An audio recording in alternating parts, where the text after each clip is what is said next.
Well, top of the morning to you. It's the best Irish accent you're going to get out of me. I thought, let's talk about St. Patrick from Ireland, how he came to be, why we have parades for St. Paddy's Day, and why we celebrate it on March 17th, which is just around the corner. Grab a drink. Mine is a hot coffee. Can you see the steam? Ooh, steam's coming out of that. And let's talk about St. Paddy, St. Patrick, who, by the way, wasn't Irish.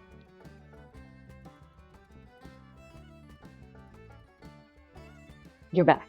Okay, let's chat. St. Patrick was not Irish.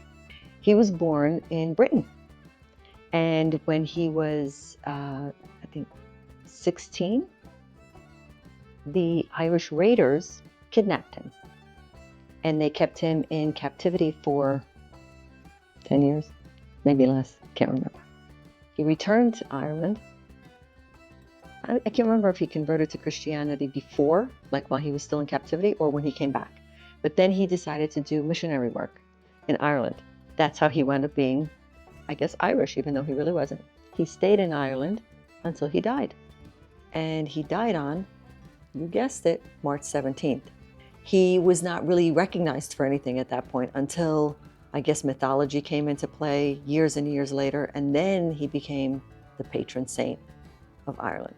One of the myths Irish people made up was that he drove all the snakes out of Ireland. Like, he was this patron saint. He drove all the snakes out of Ireland, this way cleansing it of any paganism. It was later discovered that there were no snakes on the island because the water around it was way too cold. So there was no way that there would be snakes on that island anywhere. But I guess that was their way of saying, well, Christianity took over and he chased out all the paganism, all the paganism from Ireland. So then, hold on, need a sip. I'll cut out the swallow. The three-leaf clover was something that they said that he showed everybody, and that's how he taught them the Trinity, you know, the Father, the Holy Spirit, and all that. And because of that, on March 17th, in like way later, 18th century or something like that, people started wearing the three-leaf clover in his honor on the 17th. And then later, that became wear green clothes on the 17th of March. And that's kind of where all that started, back in the 18th century in Ireland. The clover represented the Irish Christian pride, so they would always wear it.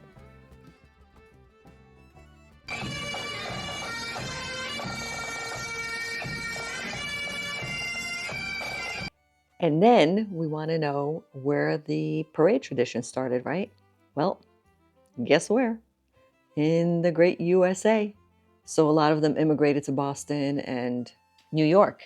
All over the US, they started coming in because of the potato famine. Famine. Because of the potato famine.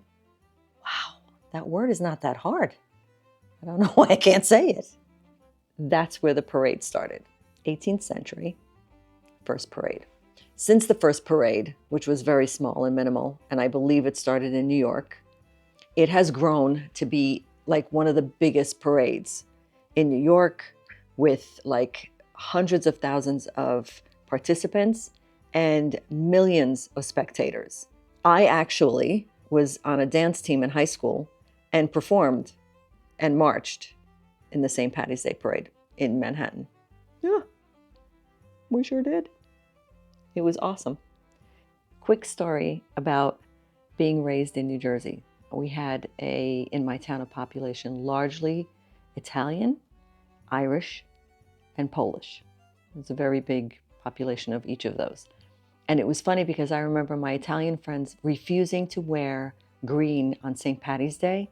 They would wear red in like protest for the Irish. So most of the Italians wore red on March 17th. When I was young, I think that changed after a while because everybody celebrates St. Paddy's Day, right? And I remember the parade, we had one in our town. When I got older, I would just watch the parade and we would just go bar hopping, green beer, Irish whiskey, whatever you wanted. That's what we would do on parade day. We would celebrate St. Paddy's Day because March 17th didn't always fall on a weekend. So it was usually the weekend after or the weekend before, I can't remember, but that Saturday would be the parade. No, I think it was Sunday. A lot of people took off on Monday after the parade because they were so drunk they couldn't wake up the next morning. Hungover. Yeah, I want to say it was Sundays. Sundays, they celebrated with the big parade and then everybody went bar hopping, green beer. Green beer, just always, right? Did you have green beer on St. Paddy's Day? Do you celebrate St. Paddy's Day? Let me know in the comments below. Are you Irish? I would do an Irish brogue, but I'm really bad with the accents. So top of the morning to ya is about all you're going to get out of me, like I said in the beginning. But I'd like to know, like, are you Irish? Are you from Ireland? Oh my God, that would be amazing. Do you celebrate St. Paddy's Day? Did you know about all these facts about St. Patrick? Because I didn't originally. It was later in life that I found out that he wasn't even Irish. And then recently that he was actually, captured by the Irish, but then went back and lived there for the rest of his life. Comment below. Let me know what fact you weren't aware of, how you celebrate the holiday, if at all. Happy St. Patrick's Day to you if you do.